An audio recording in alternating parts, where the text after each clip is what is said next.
So today we are going to see the next peripheral known as LPC 2148 PWM. Right. So what is the use of PWM peripheral? Any doubt? What is the use of that? Generating pulses. By using that pulse, what will be doing? Controlling motor control. Motor speed control it can do. AC as well as DC motor speed control, it can be done. So these are the PWM channels available in LPC 2148. So you are having 6 channel PWM. Right. So these are the channels available. So P0.0 is PWM1, P0.21 is PWM5. Right. So these are the 6 channels. Why 6 channels means? Because if you want to control 3-phase AC induction motor and the other 3-phase motors, you need to have 6 channel PWM. 6 PWMs are required. So that is why they have given a provision for 6 PWM channels. So these are the types of PWMs available generally. So one is known as single edge PWM, right? Single edge PWM, and in the single edge PWM there are two categories. One is known as trailing edge PWM and leading edge PWM, right? So what do you mean by single edge PWM? Within a period, your PWM will be having only one edge, whether it can be falling edge or it can be rising edge. So if you are having a falling edge PWM, that is known as trailing edge PWM. If you are having a rising edge PWM, it is known as leading edge PWM. So pulse will be always at the beginning of the time period or at the end of the time period. That is why it is having only one edge. So that is known as single edge PWM. Second one is double edge PWM. So here in the case of double edge PWM, both the edges are within the time period itself. Right. That means you can keep this pulse anywhere in the time period. So both the trailing and leading edge, it is available within the dedicated time period or PWM time period itself. That is known as double edge PWM. Generally, you will be going for single edge PWM. Right? And for a PWM, you need to know two parameters. For generating a PWM, you need to know two parameters. One is known as a time period of the PWM. This is known as a time period. The other one is known as a on time. This is known as a on time. Right. And on time, in the microcontrollers, they will be calling it as duty cycle. Right. Actually, duty cycle means it is a time period, on time by time period. That is a ratio duty cycle. But here in the microcontrollers, most of the microcontrollers, they will be using the term duty cycle for representing the on time. Right. So duty cycle means it will be nothing but your on time. So this is a block diagram showing the generation of the PWM. So how this PWM is generated? Let us take this is a PWM. How it is getting generated? Right.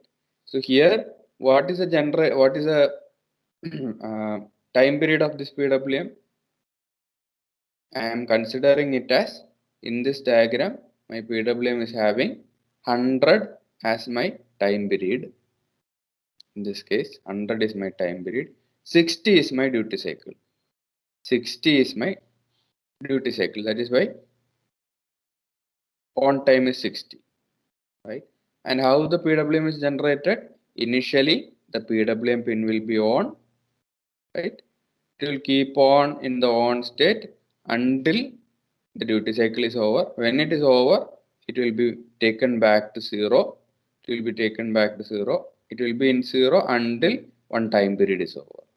When the next time period is starting, again it will be set. Right. So PWM will be set. That pin will be set initially, and it will keep on in that same state until it is reaching the time period, until it is reaching the duty cycle. Whenever the duty cycle is over, it will be taken back to 0, right? Because duty cycle is on time is over, so it will be taken back to 0, and it will be in the off state until the time period is over. So this is how the PWM is getting generated, right? So here for the PWM operation, timer counter is the time base. The same timer you can call it as a timer. You have seen timer 0. So similarly here you are having say PWM timer. That is a time base for generation of PWM, right? Because everything is based on time axis. So timer is nothing but a timer counter. It is nothing but a counter. Counting based on what? In the timer, by default, timer will be counting based on what? Here also your timer is working based on peak clock. Whenever it is getting a peak clock, it will be incremented, right? And same as you have seen in the timer 0, there is a prescaler available, right? There is a prescaler available, and by configuring the prescaler, you can configure the resolution. By configuring prescaler, you can configure the resolution. That is a timer. Along with the timer counter, for generation of PWM, there are two comparators. Right? So whenever timer counter is getting incremented, the timer value will be compared using two comparators. Why two comparators? One comparator will be comparing whether the time period is equal to time period, or whether the timer counter value is equal to time period. Another comparator will be comparing whether your timer counter value is equal to duty cycle, right? Because that is the two parameters you need to compare. Whenever timer counter is equal to time period, it should make the pin low. Whenever the timer counter is equal to duty cycle, you need to make the PWM pin low. Whenever the timer counter is equal to time period, you need to make the timer pin 1 or set. Right. So when the timer counter is equal to duty cycle, you need to clear the PWM. Whenever the timer counter is equal to time period, PWM will be set. So for those two comparisons, two comparators are there. Right. And where will you specify this time period and duty cycle? Time period will be always specified in a register known as PWM match register 0. In timer 0 also you have seen that T0 match register. So here it is PWM match register 0. Always time period should be specified in match register 0. Right? But your duty cycle can be specified in any one of the registers from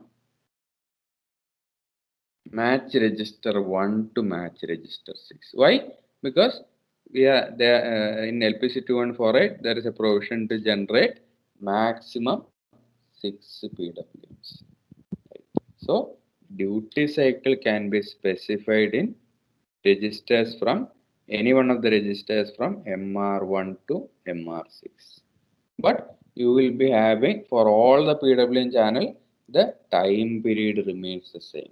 For the DC motor speed control or AC motor speed control, for all the PWM channel, time period should be the same, right? Only the on time will be varying, right? Only the duty cycle will be varying. Time period for all the PWM should be same, right? So time period will be specified in a register known as MR0. Duty cycle can be specified in registers from MR1 to MR6. Anyone, if you are using only one channel, you can use any one, right? So in the figure, they have taken it as MR1. So your duty cycle is specified as 60, time period is specified as 100. Right. So what will happen when there is increment? Both the comparisons will take place simultaneously. It will be compared with the duty cycle and it will be compared with the time period, right? And here you need to keep one more thing in mind. The comparison is not taking place between with the actual registers. It is taking place between an intermediate register known as a shadow register.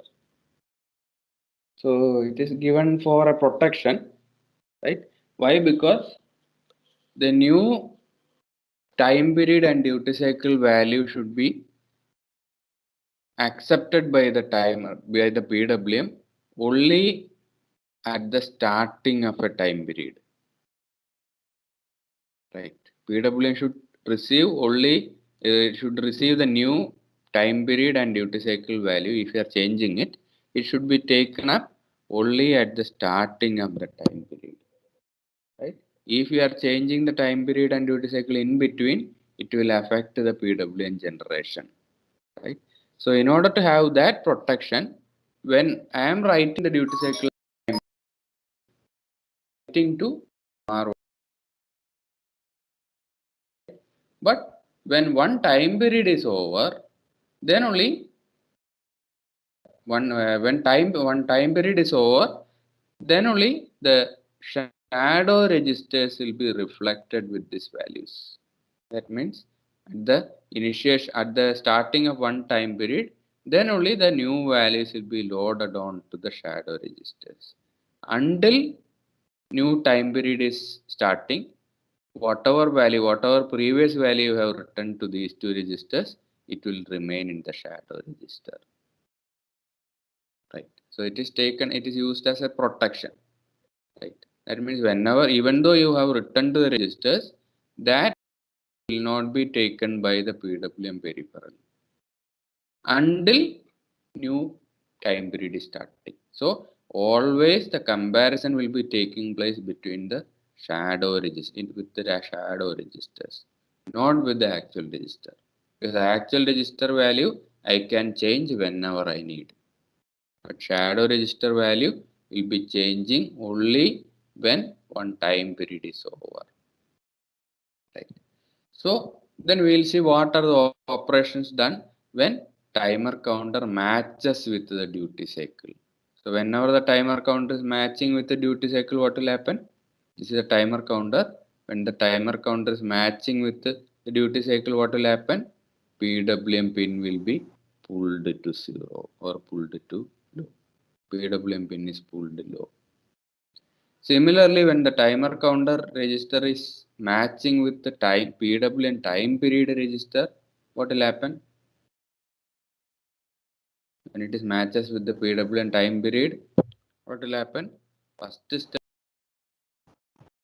timer counter will be reset, because from the next, for the timer should be resetted in order to start the next time period, right? So first operation will be timer counter will be reset, right?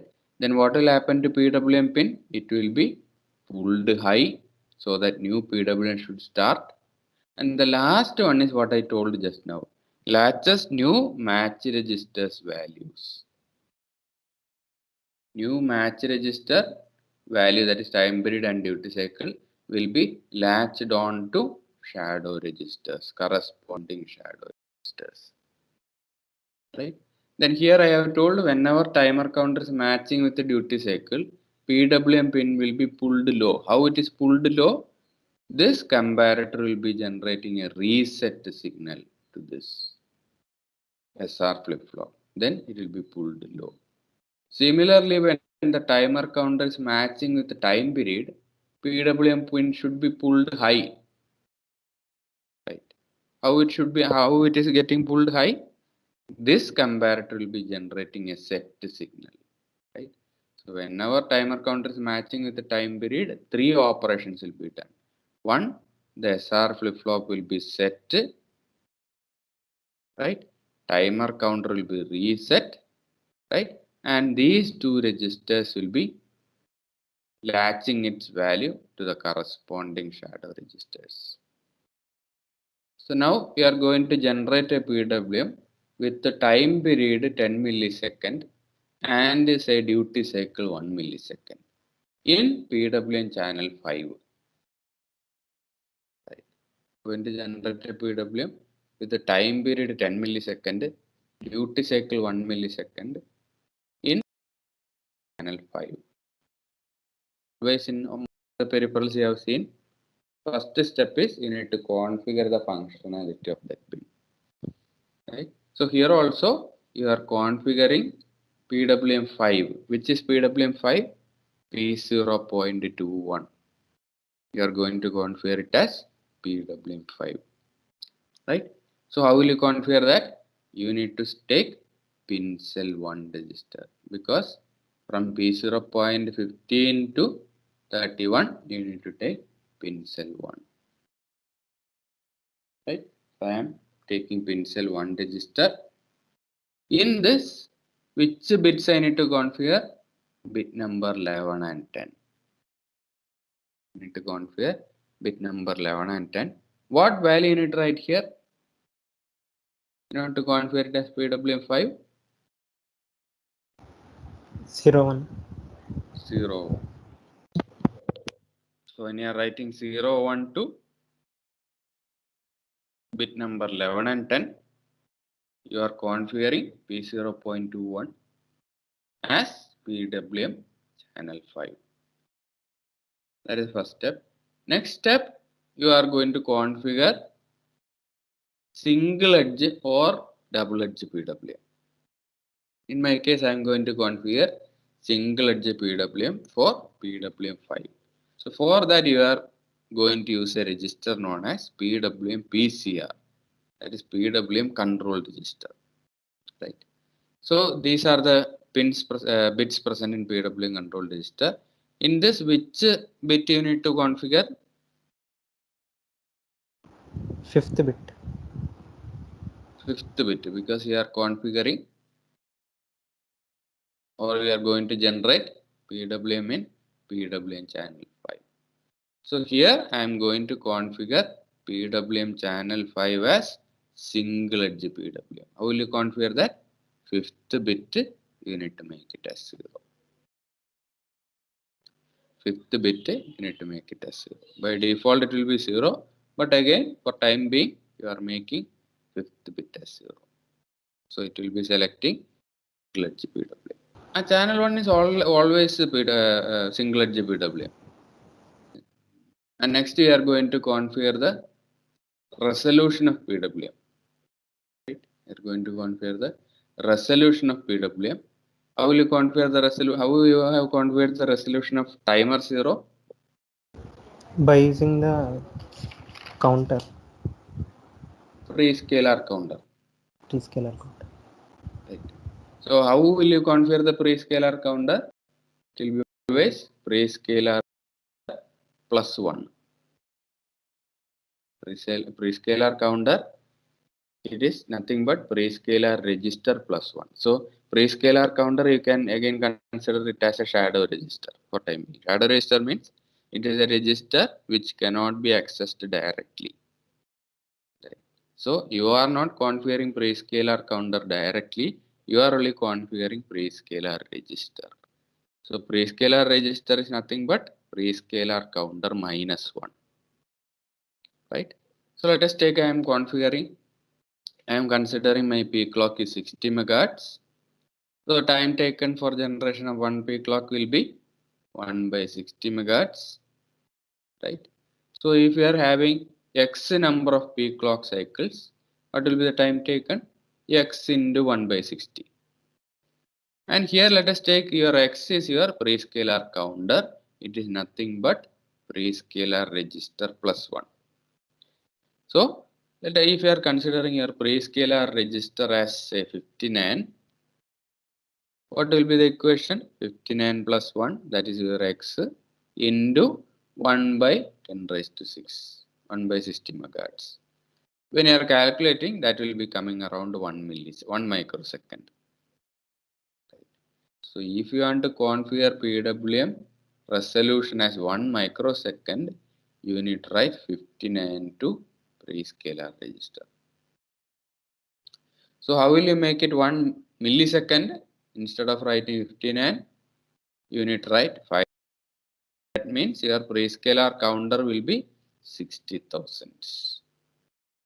Right. That is why it is written prescaler counter minus 1, that is 60,000 minus 1. That is 999. Right. So here I am configuring my PWM resolution as 1 millisecond. Right. I don't need a resolution less than that because I am going to configure my on time as or duty cycle as 1 millisecond, time period as 10 milliseconds. So I don't need much resolution. I need only minimum 1 millisecond. Below that I don't need because always my on time is 1 millisecond. Then the next step is, so here you have configured the resolution. Next step you are configuring the time period of PWM. Time period of PWM. So what is my time period? What time period I need? I need 10 milliseconds.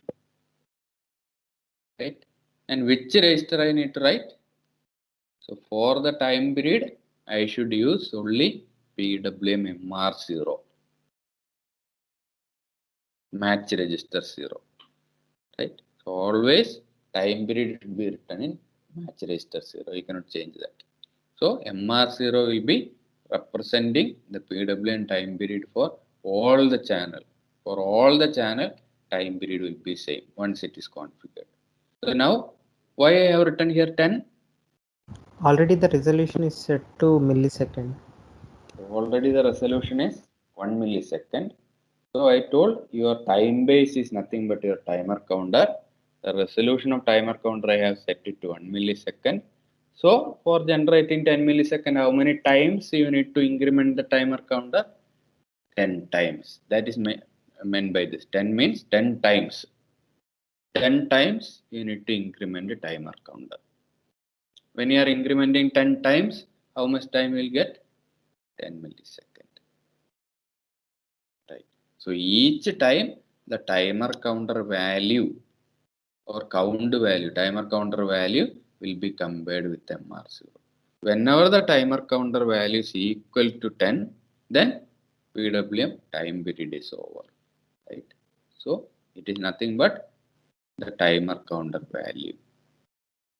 That should be given as 10. If you are changing the resolution, correspondingly you need to change the value. Right. The next one is you need to configure the on time for duty cycle or pulse width. Right? To what you need to configure? You need to configure it as 1 milliseconds. So which register you need to use for configuring the duty cycle? Generally 1 to 6, as now we are configuring for 5th channel MR5. So now since to generate PWM in the 5th channel, you need to configure PWM MR5. Right. So if you are going to generate PWM in 5th channel, if you are writing in MR4, what will happen? Duty cycle will be considered 0 for channel 5. That means your PWM will not be generated properly. Whatever I have assumed, whatever I have designed, I will not be getting. So the corresponding match register, you need to specify the pulse width or duty cycle value. If we are generating in PWM channel 5, MR5 you need to use. So the corresponding match register value you need to use. Match register you need to use. Corresponding match register. Right? So actually there are 6 match registers, but since you are generating in PWM5, you are using PWMR5. Then the next step is you are configuring timer counter to reset on. Timer counter should be reset on match with MR0. Why it is done like that? Because one time period is completed. So I told in the block diagram, whenever one time period is over, you need to reset the timer counter value, because when one time period is over, you need to start the next time period, right? So the timer counter should again start from 0 onwards, right? Because this is your time period, and it is reaching one time period, timer should start from again 0. So you need to reset the timer counter value. When you need to reset the timer counter value? Whenever timer counter is matching with the MR0. Why MR0? Because MR0 is holding the time period value, right? So I need to match.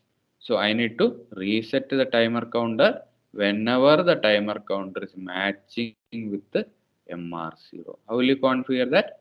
In timer 0 you have seen there is a register known as match control register. What are the main match operations you can perform? Interrupt on match, reset timer on match, stop timer on match. 3 operations were there in timer 0. Similarly here, 3 operations can be performed on for PWM also. Can generate interrupt on match with the PWMR0. You can reset the PWM timer counter on match with MR0, or you can stop the PWM timer counter on match with MR0. Right. Similarly, for other channels also it is there. But now for the PWM generation, I need to reset the timer counter only on match with MR0, because my time period is here. Time period is over, then only you should reset the timer. You should reset only when timer counter value is matching with MR0. So which bit you need to set? First bit, because you are only resetting the timer counter. You are not stopping the timer counter. For time being, you are also not generating the PWM interrupt. Right. I need to reset the timer counter on match with MR0. So for that, you need to write 1 in first bit of MCR register. That is 1 left shifted by 1. You are resetting timer counter on match with MR0. Then in the 7th step, I told whenever one time period is over, you need to latch the corresponding value onto the shadow registers, or you need to latch the value onto the duty cycle and the time period registers. That means these are the 2 registers you are going to perform the latch, right? So there is a particular register known as latch enabled register. In this latch enabled register, you need to enable these 2. Then only these will be latched. So my MR0 is holding the time period, MR5 is holding the duty cycle. So in this register, which all bits you need to set? 0th bit and 5th bit, because you are enabling latches for these 2. Writing 1 to this bit will allow last written value to be taken by the PWM peripheral. Right. So these 2 you need to enable. So latch enabled register bit number 0 should be set as 1. Latch enabled register bit number 5 also should be set as 1. Because here you are storing the time period, here you are storing the duty cycle. Then in the next step, you are enabling the PWM5 output. Because finally you need to generate a PWM. Where? In PWM5 pin. So there are separate enable pins for each PWM output. So here you need to make bit number 13 of PCR register as 1. Why you have used the PCR register before? Previously, where you have used that? For what you have used PCR register?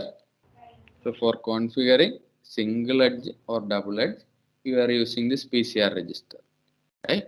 Then the remaining bits of PCR register is used for enabling the PWM output. Right. So here bit number 13, you need to make it as 1. Then only it will be generated. By default, you can see all the pins, all the outputs will be disabled. You need to enable it now. Then the next step is reset PWM timer and prescaler. Once all the configuration is done, you need to reset or initialize the timer counter, PWM timer counter and PWM prescaler register. How will you do that? There is a timer control register. When you have seen the timer 0 timer control register, the same register you have seen, same bit configuration was there, right? So you need to make bit number 1 as 1. You need to make the bit number 1 as 1 in order to make timer counter and prescaler register should be reset. So when you are writing this one, both the timer counter and prescaler will be reset. So I have initialized both this. Then what should I do? In the next step, I need to enable the PWM timer counter. I need to enable PWM timer counter, right? And I need to enable the PWM. Now, in the previous step, you have resetted timer counter and prescaler. Now you are going to enable it. In addition to that, PWM also you are going to enable. So what you should do? You need to write 1 here. So your PWM timer counter and PWM prescaler will be enabled. Then PWM enable should be made as 1. These two should be made as 1. This should be made as 0. So that is what is done here. 1 left shifted by 0. That means 1 will be 0. 1 will be set. 0th bit will be set. Third bit also will be set. Right. That means you are enabling the timer counter and prescaler as well as you are enabling the PWM mode. But you should keep in mind your counter reset signal should be 0. Otherwise it won't work. So this is a register summary. Take it on to yield.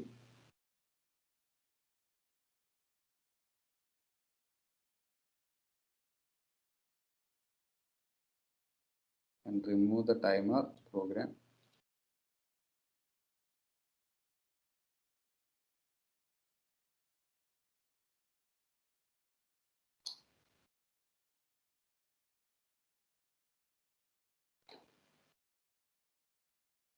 Save it as pwm.c.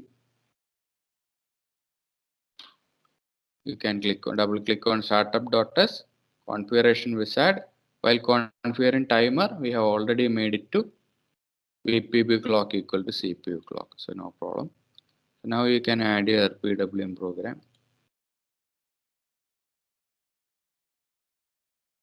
So this is your PWM program, right? So initially these steps are, I have commented this. This will be used only if you are configuring the P clock by you configuring the PLL. Right now, I have configured it directly in the IDE itself. If this option is not there in the IDE, you need to uncomment this part because you will be configuring the PLL directly. Right? That we have seen in one of the classes. So here I am making P0.21 as PWM by writing 400. Then PCR equal to 00 means I am configuring single edge. Here I am configuring the resolution as 1 millisecond. Here I am configuring the time period as 10 millisecond. Right. Then I am writing 1 to MCR in order to perform reset on match on MR0. Then latch enable 5th bit and 0th bit I am enabling in order to update MR0 and MR5. Then 13th bit I am setting it as 1 in order to enable WM5. Then first bit of TCR I am enabling in order to reset timer counter and PR prescaler register. right? Finally, I am enabling the timer counter register and PR and PWM by using timer counter, right? Finally, once more, you are writing the duty cycle value as 1 millisecond, and here you are configuring the duty cycle value as 1 millisecond, and you are enabling that once again, right? And the last statement will be while 1, right? So once these are configured without anything without any input from the CPU, it will keep on generating the PWM. That is where only while 1 is written. CPU don't need to do anything. Once these are configured properly, PWM will be started generating from the next cycle onwards. So you can build this, can take the Proteus.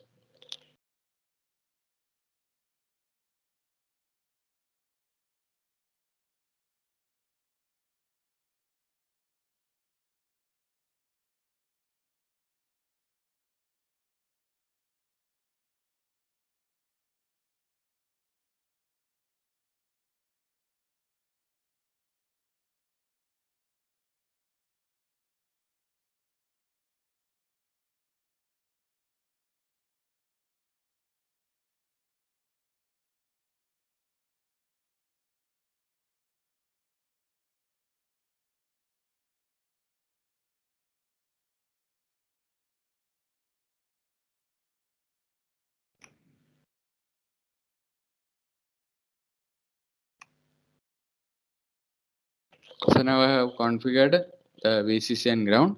Next you are going to see the PWM generated. Which channel you have selected? 5 P0.21 channel. P0.21. So you need to see that. So this is your channel 5. So for seeing the PWM, you can click on virtual instruments mode. Click on virtual instruments mode. Take oscilloscope. Keep it in P0.1. Now load the program.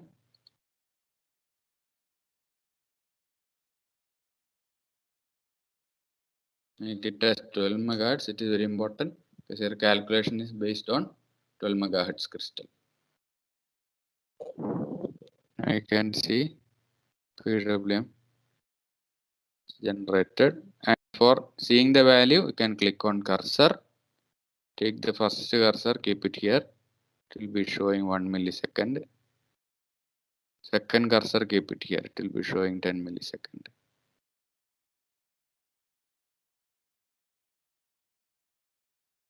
Are you getting?